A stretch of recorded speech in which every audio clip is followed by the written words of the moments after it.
Hi, I'm Sean Gannon, and this is Minute Math, and today we're going to learn about implicit differentiation. And for each problem, we're going to use implicit differentiation to find dy dx in terms of x and y. So, if I was given this problem, 1 equals 3x plus 2x squared y squared. Okay? Well, what I want to do is when I derive this, okay, on the left and right hand side, 1 on the left, easy, 0. Derivative of 3x on the right here, well, it's just 3 plus. And here is where it gets tricky. I'm going to put 2 as a constant out front. Now we have x squared times y squared. We're going to apply really a product rule here.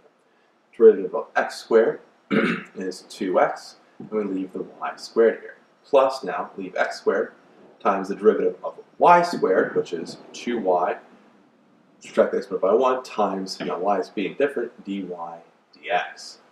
Okay? So now from here, what you want to do is simplify if you can. So let's just go simplify this. Let's go multiply 2 across to distribute it. So 0 equals 3 plus 2 times 2 is 4. So we have 4xy squared plus 2 times this 2, put up front is 4. And we have x squared y dy dx. Okay? So now, I'm kind of going to do a few things. I'm going to subtract the 3 to both sides and a 4x y squared to both sides. So I have negative 3 minus 4x y squared on the left equals 4x squared y dy dx. Okay. And there's multiplication between them. So what I want to do now is divide by y, or 4x squared y to both sides, leaving me dy dx by itself. So I'm going to write dy dx first. Write it down first, dy dx is equal to, this will be my numerator, negative 3 minus 4xy squared, all over my denominator, this part that I'm dividing both sides, 4x squared times y, and there we have it, our final answer. Dy dx is equal to negative 3 minus 4xy squared over 4x squared times y.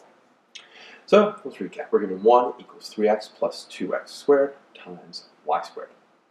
Well, driving left and right hand side, 1 being 0, 3x is 3. Pull out the constant of 2. Now x squared derivative is 2x, then we have times y squared plus x squared times 2y dy dx, using the product rule there. So then I distributed the 2 across to both parts. Then I subtracted, everything that wasn't attached to dy dx with multiplication. So I subtracted 3 and 4x squared to both sides. Then I divided, that was left here as being multiplied. Multiply 4x squared times y to dy dx. Divided 4x squared y to both sides, giving me my final answer here of dy dx by itself equal to negative 3 minus 4xy squared over 4x squared times y.